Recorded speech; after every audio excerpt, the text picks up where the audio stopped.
Welcome to episode 30. Is that right? Or is it this way? Episode 30 of Greenbean's Jets Pod.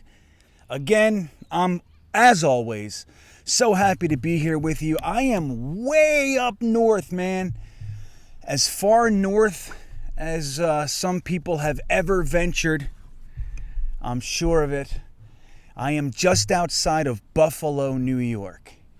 The only place in the world where everywhere you go you see Buffalo stuff. Buffalo Bills, Bills Mafia, it's everywhere. I went to a Wegmans and there were shirts all over the place and guys online with Bills hats, and it's just, that's where I am, man. I'm over by Niagara Falls, and behind me you see a lake. I'd be lying if I told you what lake this was. I don't know what it is. It's the lake. This is the lake. Let's call it Loverbuns Lake. It's a very famous lake, Loverbuns Lake, and that's where I am. It has been pouring since I've been up here, guys. I thought I was going to have to record this one indoors, and I am so grateful that for whatever reason, this hour, the clouds just separated and the sun is poking through. Hopefully we can get this whole thing done while the sun is out. I'm grateful that you're here. Thanks for stopping by. As always, please just know how important it is that you hit that like button. More importantly, hit the subscribe button. I'll put it right here. That's what it looks like. It's a red box, a rectangle, and it says subscribe. If you could do that, and it's not hard, I have faith in you. If you could do that, it means the absolute world. You'd be surprised how important it really is, and I'm grateful for it. If you really want to get into this whole thing and start creeping down the rabbit hole, you can even click, there's a little bell. It's shaped like a bell. We call it the bell icon. And you can start to click that thing, and then what will happen is you will be informed with everything that goes on this channel. Isn't that interesting? Everything that happens, you'll know. And that's the amazing thing about this subscribe thing. You just click these buttons, you never have to think of it again, and it feels real good. I just subscribed to 3 or 4 channels just this very morning. Thought their content was good and figured, why not? So the other thing, as you guys are probably figuring out by now, I live in an RV and I travel around this great country of ours, visiting all sorts of different places, but the main purpose is so I can take my kids on every single roller coaster in this entire country. There are 775 of them, and I think I just passed like 220 or something like that. So 220 down, 550 to go. We'll get there. But yeah, so it's an exciting thing, and you can keep track of every single thing that goes on that side of things at fulltimecoastertour.com. You can also go to Instagram and type in Fulltime Coaster Tour, and that's where you see our daily happenings. Like, for example, we just went dog sledding. My daughter, if you can believe this, wants to be a musher. I don't know where this girl came from. She's like in love with horses. I have zero background in horses, and I mean none, man. I think I rode horses 3 times in my life. Just one of those things where a half hour you get on a horse, you go in a little circle, and you come back. Like that's my whole experience with horses. My daughter, on the other hand, in love with them. And then out of nowhere, the last 2 years, she's been obsessed with dog sledding. She wants to be a musher. She wants to go up to the Iditarod and do all this. She said, girls, she just turned 10. So she was 7, 8 years old talking about the Iditarod. I don't even know where it comes from. So anyway, we were able to do that in Vermont. We went to a place called Eden Ethical Dog Sledding. Ethical dog sledding, which, as we learned, is not always the case. A lot of these dog sled people are pretty oppressive to their dogs. This place prides itself on free range, and the dogs roam free and all this kind of stuff. But it was a blast, man. These dogs love pulling the sled, and we got to get pulled around the woods and everything, and they went swimming. It was a great day. So all that sort of stuff, in addition to all the roller coasters and everything else going on, is at fulltimecoastertour.com and Fulltime Coaster Tour on YouTube. I'm about 200 people away from that channel being monetized, which, dudes, I need it. It's a big deal, man. If you can just go over to hit that sub button, help Green Bean out. Try to get me some YouTube ad revenue. You know what I mean? I could use it. I'm telling you. So the other thing is, don't forget, as always, if you need more Jets talk and news and opinions, then you're getting Jetnation.com is the place to go. There's no place like it on the web. It's the biggest fan-driven site on the entire internet. So not only the Jets, biggest Jets, it's the biggest of any team in the entire NFL. Jetnation.com, click on forums, and then you'll see Jets Talk. Go right in there, and you'll know what's up as soon as you get there. Also, you can follow Jet Nation on YouTube as well. Click that sub button. I do my weekly On the Road with Green Bean series there, and it's a good time, man. So now that all that's out of the way, we are going to be starting the Talking Jets panel over at Ryan's Jets Talk 24/7 channel on July 27th. Tuesday, July 27th. That's like 9 days away. By the time this gets released, I think it's 8 days. 8 days away. Matt O'Leary, Ryan, and myself will be back on Jets Talk 24/7 for our weekly Tuesday night get-together, and that is going to be a blast. I miss those guys. I can't enjoy it more. Ryan and Matt are two of the best guys I know, and then in addition to that, I get you guys, man. Our chats are robust, are they not? It's like we're all brothers. It's like we're in the same room. It's going to be killer. So that's exciting. I can't wait to get back into that. But I want to talk to you guys about a couple of things, but let's start with training camp. So like I said, we're going to start the Talking Jets panel on July 27th. That's right at the same time as the Jets are starting their training camp. Everybody will be arriving on the 27th. I believe the first practice is the 28th.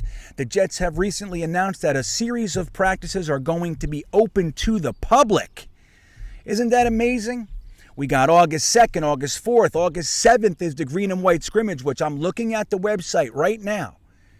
There are still tickets available for the green and white at MetLife. It's a fun time.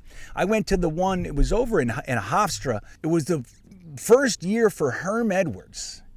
Remember, we just came out of the Bill Parcells, Al Groh era and all the old Grumpkins, and then so we go and we get Herm Edwards, who was known for being boisterous and positive and loud and excitable. So they mic'd him up, and our draft pick was Santana Moss, and everybody was so excited, and they threw this pass to Santana Moss as Herm was going, all right, boys. He was yelling and screaming, and all of a sudden Santana Moss came up lame, and he got hurt in the green and white scrimmage. That's how that one started. But I was there. I haven't been to one since. It's been a long time. But there are no tickets for the practices. Every single open practice looks like it's sold out, but you can get into that green and white scrimmage, guys. Sack Exchange on Twitter, BKLYN929 is giving away 2 free tickets to the green and white scrimmage. You can get those. If you end up missing out on the website, try to check in with Sack Exchange on Twitter and see how you can get your hands on his tickets. But guys, this is exciting, man. We have training camp. Dude, we're just a touch over 1 week. They're talking about 9 weeks for football. Dude, training camp is football. Preseason is football. I can't wait. We've done it. We're here. We are standing at the threshold of the 2021 NFL season, and let me tell you, man, I am excited, and there's reason to be excited. I have my homer version of myself, I have my hater version of myself, and then there's this guy that you guys know. I try to remain objective and be in the middle, but let me put on my homer cap real quick for you. The Jets are going 12-5, getting a first-round bye. Home field for at least one game in the playoffs this year. What do you think of that? What do you think of it? That's what I'm saying. 12-5, which is still bizarre to me. I like the old days, but I like the 17th game. A lot of people are grumbling and shit. Take off the preseason game. Give us 3 preseason, and it's still the same number of games from my perspective. Just one more is going to count. They added the 7th playoff spot. I like that too. We're going, guys. 12-5. 12-5, first round bye, home field playoff game. Guys, it's going to be great.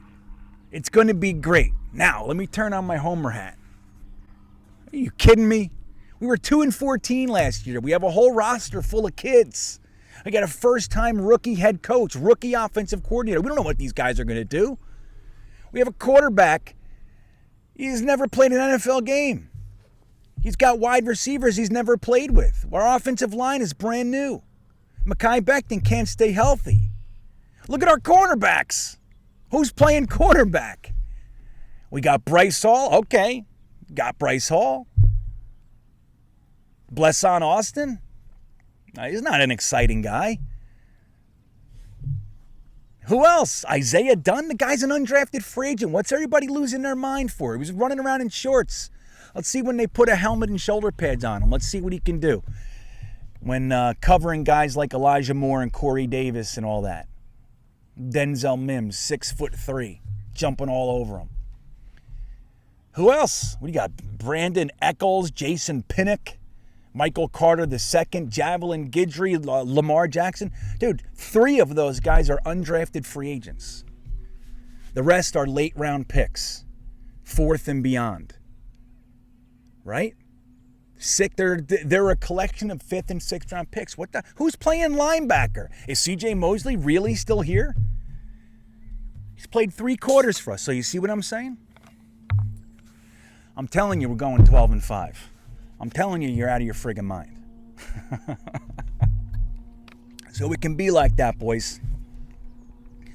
And so now the guy in the middle says, hey, I think we have a lot of potential. I think we have a lot of potential. This Saleh guy looks like he just might be the real deal. Mike LaFleur, if anybody could be considered Kyle Shanahan's right-hand man, it's LaFleur. He's been with him for a long time, 3 teams. He brought LaFleur with him to 3 separate teams. Why? You know what I mean? We have lots of potential. We have a brand new quarterback. We got an offensive line where Joe Douglas is piecing together the elite. He's using his premium draft capital for a left tackle, for a left guard. We are beefing this joint up. They say AVT is the best guard to come out since Quentin Nelson. Dude, you know how good Nelson is? So, we have a lot of potential. Yes, we have a lot of young guys in the defensive backfield. We have some question marks with our linebackers. But for the first time in 20 years or so, we actually put a lot of focus on the pass rush. What the hell's that going to look like? We don't even know what that is. Having a 4-down lineman pass rush. So, I'm excited, man. And I think that no matter how you slice it, we are on an upward trajectory. We have done things that are undeniable improvements. Undeniable.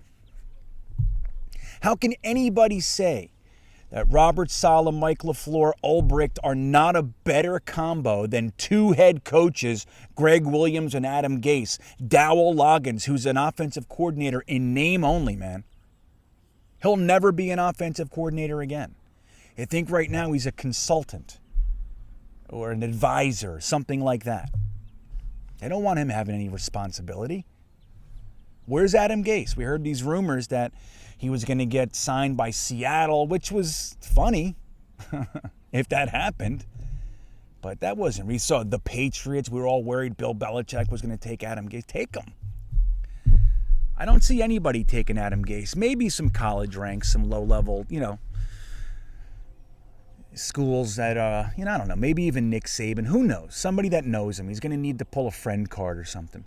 But it's like, who can deny that it's better? Who can deny what Joe Douglas has done in the last 2 years of cleaning up this team? Contracts like Tremaine Johnson, Quincy Enunwa, which I still can't even believe that shit's real.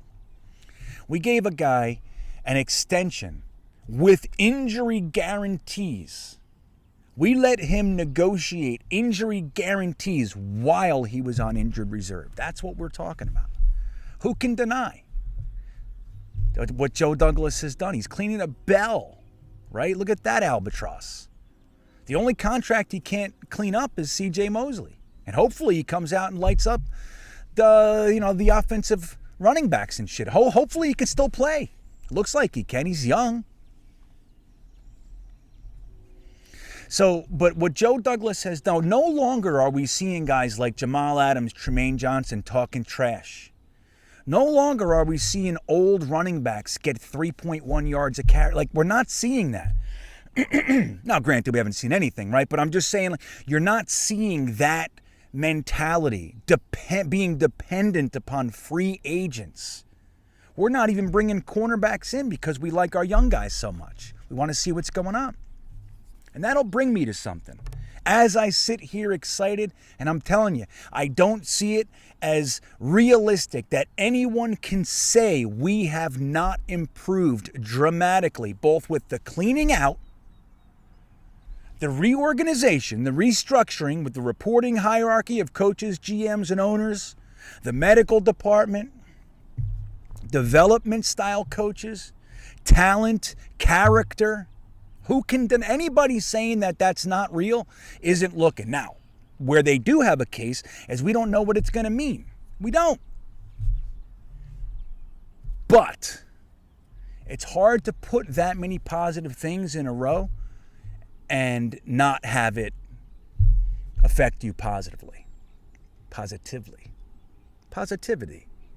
Positive. I'm positive it's positive. But that brings us to kind of the order of the day, right?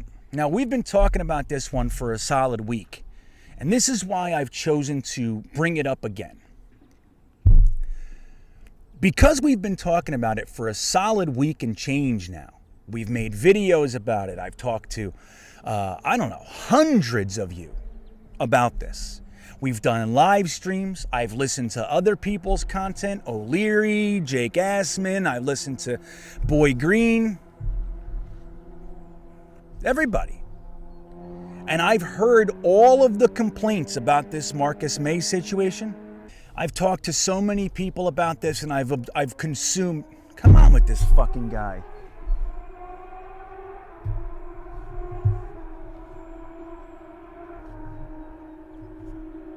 There's no reason that it should be that loud.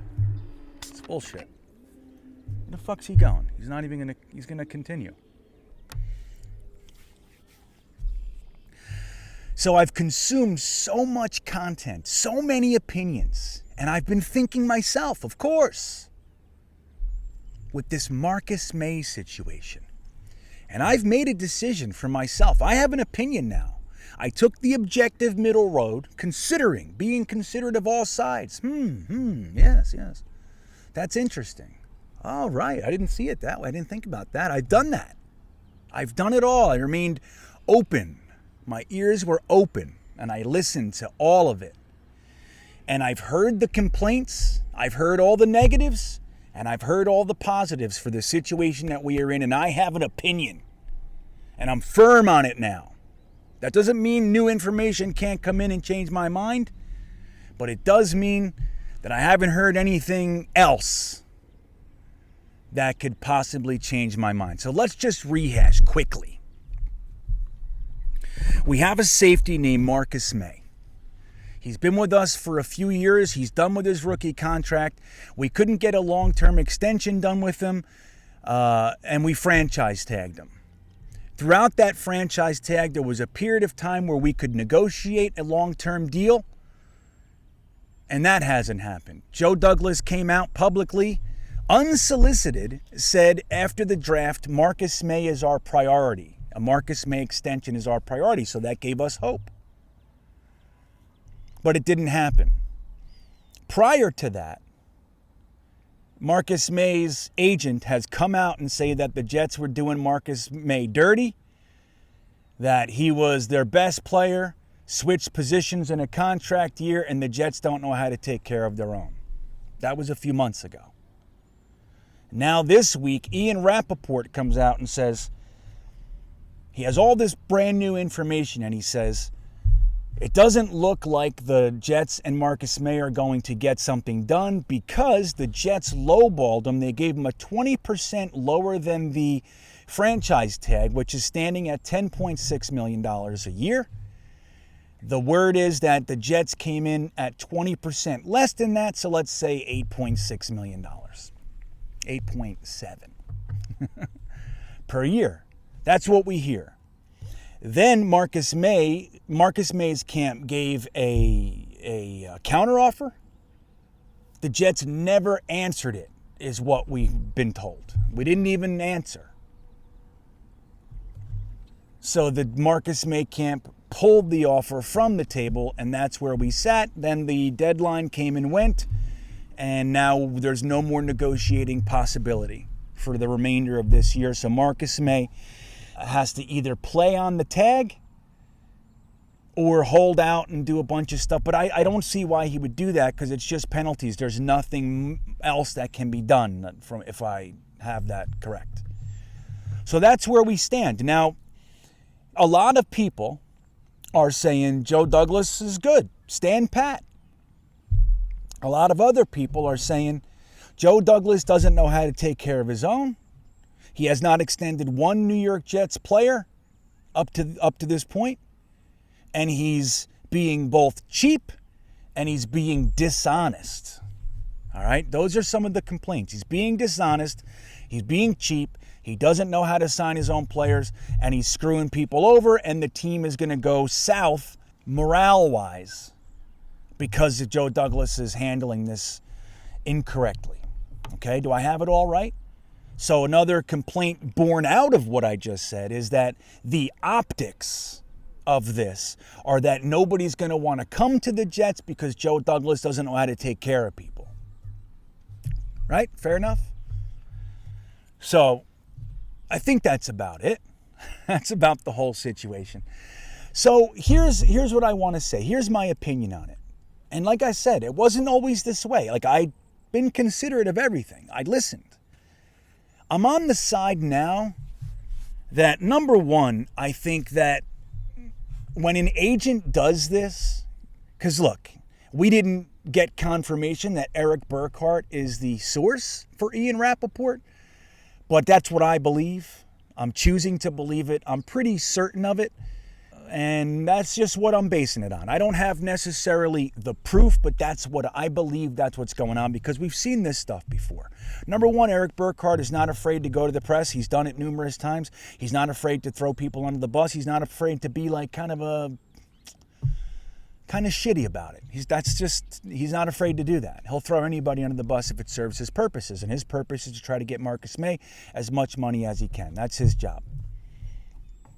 He also recently said that he will never trust anything that the New York Jets say in the future. Okay? So when an agent does this, it's because they don't have any other cards to play, right? So why would an agent go to the press? Why would he be a source for Ian Rappaport? Well, because he wants to get the public on the side of Marcus Maye. He wants to spin it and present it in such a way that every single negative piece of it is what's being highlighted. And we don't know any other side. We're just hearing that. We don't know that maybe it was 20% less the first year, maybe it was 13% the second. We don't know anything. We don't know. He's just presenting it in such a way that the public pressure, both media and fans, will potentially motivate Joe Douglas to crack. To cave. That's the tactic here. That's what's going on. When an agent does this, it's because they don't have any other leverage. Right? Agents aren't stupid people. Okay? They didn't get to where they are because they're dumb. They have a certain amount of tools and they have certain leverages that they can use. Okay? He's a Pro Bowler, which he's not. Marcus Maye's never made the Pro Bowl. He got 10 interceptions last year, which he didn't, right? He didn't. Marcus Maye's not an all-pro. He's not a Pro Bowler. Never. Doesn't mean he's not good, but those are the facts. So you start to stack up these things in your favor. So the first thing he said a month or two ago was he said that Marcus Maye is a team leader, which is accurate. He's the best player on the team, which is arguable. and that he switched positions for the betterment of the team during a contract year without complaining. That is also true. He went from free safety to strong safety. So potentially putting himself out of position to not be as good and then potentially lower his negotiating stance, his bargaining power. So he's putting that out there. He did this for you, right? So we tried all those things and they didn't work. Joe Douglas came out and said, here's what I want to give you. I want you to stay. We want to keep you. Here's a 2-3 year contract worth, from Burkhardt's stance, $8.7 million a year. So that's what he's saying. So when none of that works, he goes to the press to try to get the fans pissed off. Now, he's not going to tell us any good, oh yeah, and by the way, Joe Douglas had a really good thing here. He's not going to tell us any of that stuff. He's going to tell us the bare bones facts from his perspective. We don't know if anything's even accurate. We don't. But let's say it is. So why would Joe Douglas do that? Why would he offer him less than the tag, the franchise tag? Seems kind of dicky, doesn't it? Well, and here's why I'm on the side of Joe Douglas from this point forward, unless I hear something crazy that changes my mind. I think Joe Douglas is handling this perfectly. That's what I do. That's how I think. And I'll explain why he would offer Marcus Maye less than the franchise tag. Okay, so the franchise tag is 10. The report is Joe Douglas came in at 20% less than that. So why would he expect Marcus Maye to accept that? So Joe Douglas has Marcus Maye this year. He has him. Doesn't have to do a thing. He already has him. The NFL rules give him the ability to do that. Joe Douglas is not a dick for using it. Okay? The Jets, we're not used to having franchised players, so it seems weird to us. It almost seems like it could be a jerk move. It's not. It's written into the collective bargaining agreement, and Joe Douglas has decided to use what's available to him. It's a tool that the NFL and Players Association have agreed is allowed. Jets fans, again, we're not used to seeing this stuff, so it's like, why is he screwing Marcus Maye? He's not. He gave him the average of the top 5 people at his position in the NFL. So he has him this year for 10.6, and he has another tag. He can do it twice in a row. You can tag him again next year at, I think it's 11.5 or something like that, but it's a tick or two more, all right? So let's say it's 12. Let's say it's 12 million. So Joe Douglas has Marcus Maye essentially under contract for 2 years for $23 million for both years. He already has that. So does it make sense for Joe Douglas to give more than that when it's already done? Now, why would he offer less? Well, because the second year of the franchise tag is not guaranteed yet. The only thing guaranteed is this year, 2021. If Marcus Maye goes out there in week 6, gets hurt, that second year franchise tag, it hasn't been applied yet, so it's not guaranteed. He might end his career midway through this season and only get this year's money. He doesn't get the next year's money. So what they're saying is, look, we'll give you 2-3 years guaranteed $8 million a year. If you're guaranteed, let's say it's a 3-year contract with $23 million guaranteed, or let's say $20 million guaranteed. So you're now guaranteed $20 million by taking this less. It helps us out because we are, there's no reason for us to negotiate higher. There's no reason for that. We already have you. You have no leverage. You have no power. We're offering you guaranteed money. But for the right to get that guaranteed money, you're going to help us out too. So we want it to be X amount of dollars each year, but you'll get $20 million guaranteed. And if you even play longer, the contract's worth 30.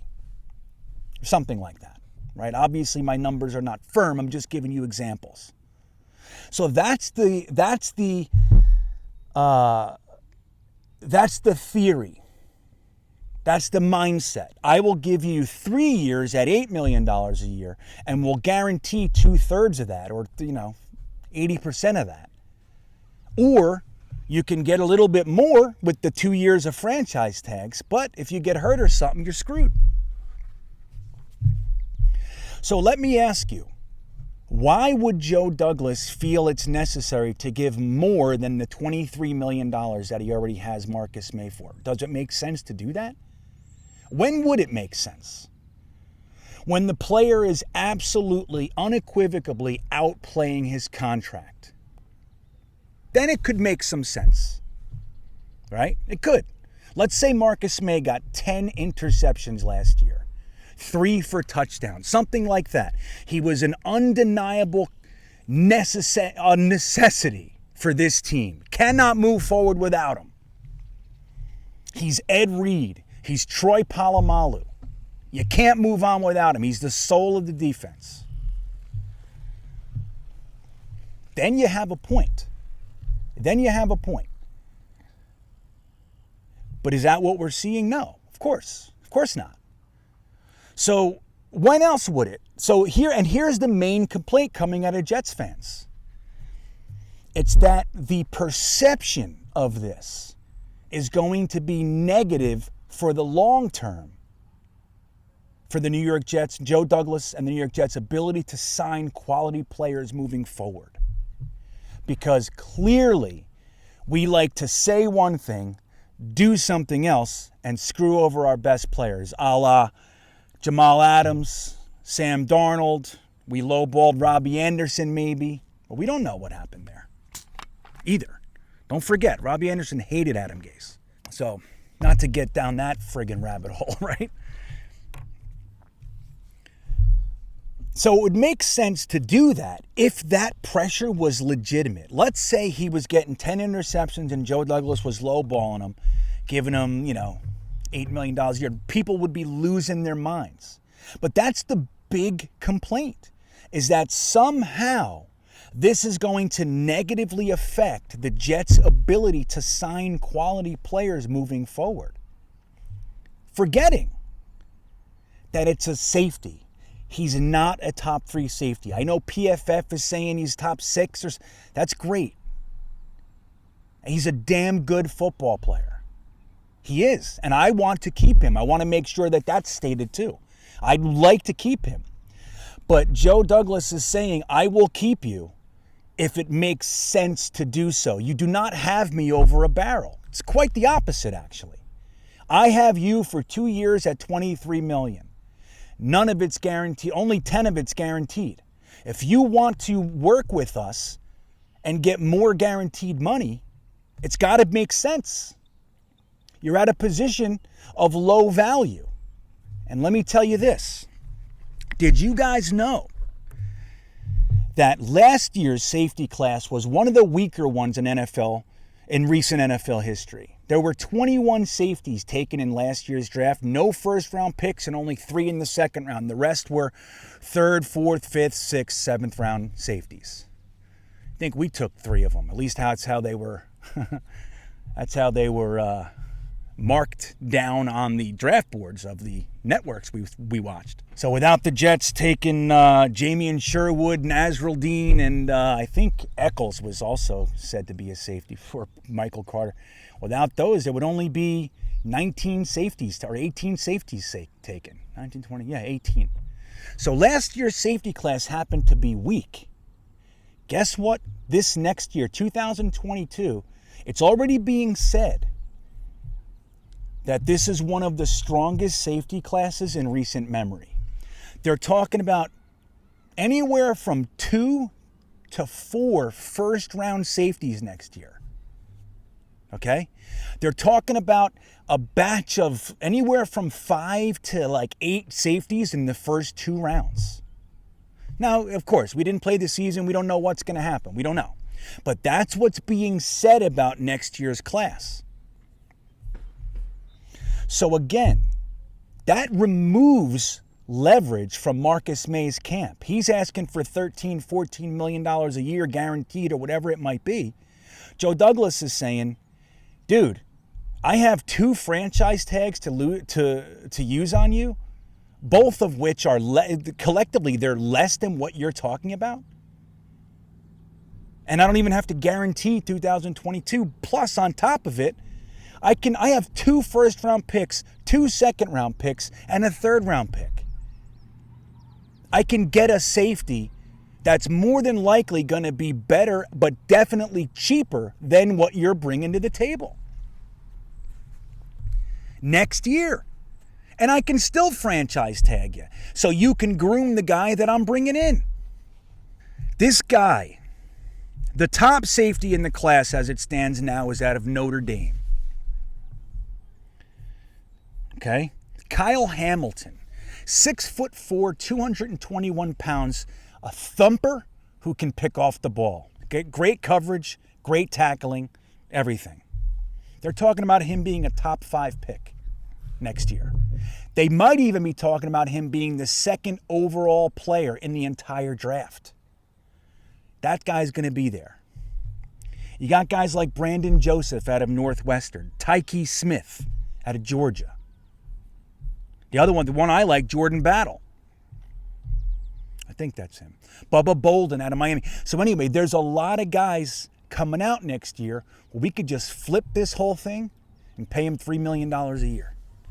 Take them with our first, second round pick, get a top 5 safety in the draft, push reset on the whole thing. All the while, we could still tag Marcus Maye and he's stuck here again. He could hold out if he wants, sure.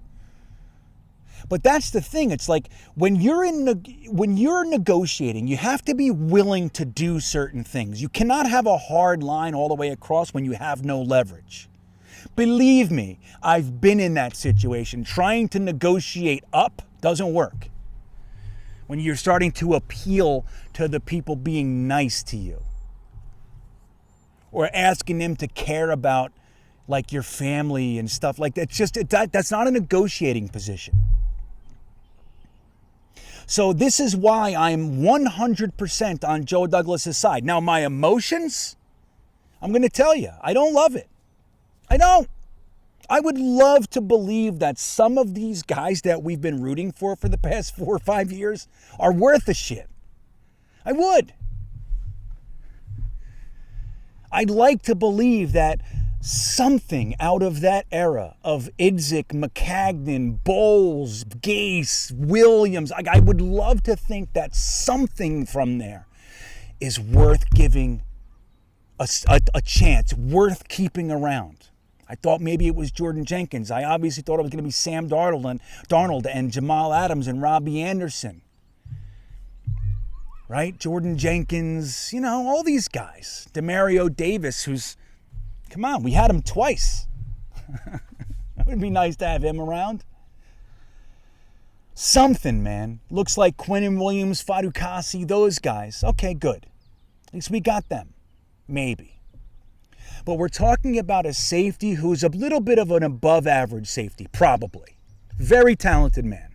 And I happen to like him a great deal. He has 0 leverage. The only thing that's concerning, is the optics.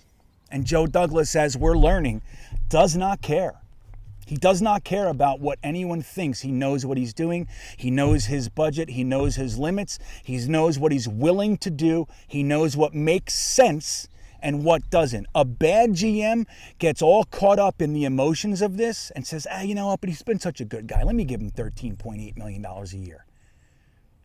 Then he doesn't take one of the best, a safety in the best safety class in 10 years or whatever it is.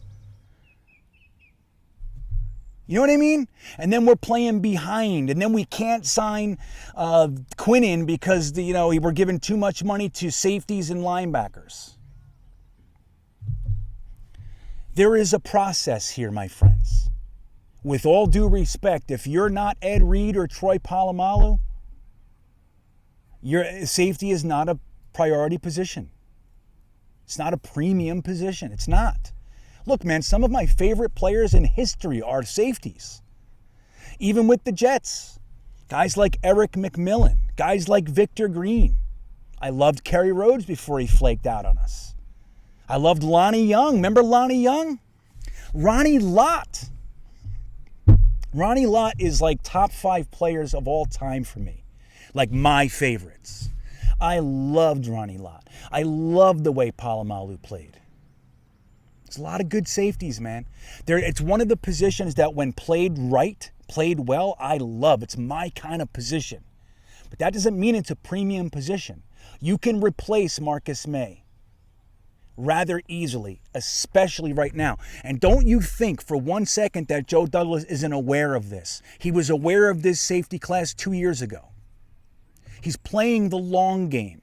He's not Mike McCagnon. He's not freaking out trying to scramble and sign Bell and so he can line up his announcing what team with the release of his album. You got to listen. Remember all that crap? Joe Douglas would say, goodbye. I'm not doing any of that, man. I'm not. We have a general manager that knows what he's doing, and even though it hurts, I'll give that to anyone because I know, because I feel it. I'll give that to anyone.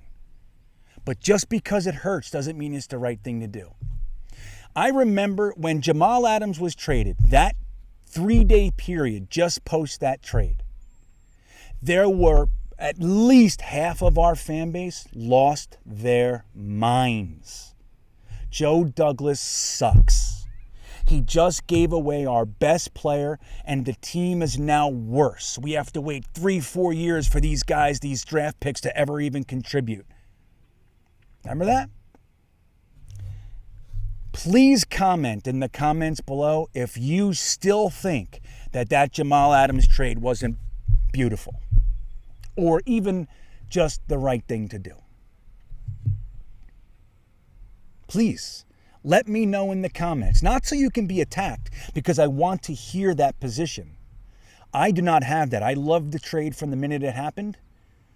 I loved the capital that he got, the return. And I love that we got AVT with one of those picks and we still have a first. The way that trade breaks down is we used that first, the Seattle first, and the Seattle third. And then we used those 2 picks for AVT. Then we traded back from our 3rd to the 4th round pick. That's how it breaks down. So we didn't lose that pick. We just moved it down a smidge. And by smidge, I mean an entire round. But that's it. So we got AVT and we have a first next year while Jamal Adams is holding out for Seattle, after he dropped 5 interceptions and got burned for 4 touchdowns last year. So, this is where I stand. I don't love it. I don't like that it's happening. But I think Eric Burkhart needs to get his head out of his ass and realize that when you have no negotiating leverage, you should probably consider things that solidify your position. He literally can't do anything until 2023. Joe Douglas gave him an out, guarantees. And we don't know what those guarantees were, but even if it was 20% less, it's actually more money guaranteed than Marcus Maye is getting currently, and he's taking a major risk. If his ankle breaks or something, he doesn't get anything next year, or he gets a severely diminished contract. So, guys, this is it. Our GM knows what he's doing. And of course, he's going to make bad moves and some things will blow up. This is not one of them. Nobody's going to hold it against a general manager for using his franchise tag. Dude, teams do it every single year. We just haven't seen it. The last time we used a franchise tag was on our kicker, Nick Folk. All right? So we're just not used to it. It seems like a sneaky dick move. It's not. It's smart. Joe Douglas has Marcus Maye for the next 2 years for $23 million or so. There's no reason for him to negotiate more than that. It needs to make sense to him. And think about this. He's got him for 2 years if he wants him. He's not bound to him next year. Eric Burkhart should know that. trying to get public pressure on Joe Douglas. Dude, he has not shown us even the slightest suspicion that matters to him. He knows how to build a team. He's not going to let media, especially the New York media, who by and large don't know what they're even talking about. Most of the New York media don't even know the game of football. All they know how to do is point bad things out. That's it. So that's not everybody, of course, but he's not going to let the New York media and public pressure affect what he knows how to do. He's the expert, and he's got experts around him. Phil Savage, Chad Alexander, Rex Hogan, and on and on and on. How do you feel about that? Dude, I'm in. I wish they could have gotten it done. I do. But Marcus Maye needs to play his ass off. Think about that. There's one more little positive wrinkle. We have a guy on a contract year again. He's got to play well. He's got to, if he's going to hope to affect next year. I'd love to hear how you guys see it. In truth, I probably know a lot of what you're saying, but after a few days of this, talking, I'm absolutely convinced that Joe Douglas is doing the perfect thing where this situation is concerned. He's handling it flawlessly. The only concern we have is potential optics. That's it. That's it. There's nothing else negative from our stance. None. Eric Burkhart would like us to think otherwise, but that's just simply not true. So, again, I appreciate you guys hanging out with me today. This was fun. I'm actually going to go head over to Niagara Falls. That's what I'm going to do. Maybe I'll film some more over there and throw it in here for you. What do you think? But guys, don't forget to like and subscribe. Don't forget to head over to Jetnation.com and get into the conversation. Jetnation's YouTube page. And you can also follow all my wonderful, crazy happenings out there at Full-Time Coaster Tour on YouTube and FullTimeCoasterTour.com. Full-Time Coaster Tour YouTube. Give me a sub over there, guys. I need it. I'm asking now. All right. With that, I hope you're having a great week. Go Jets.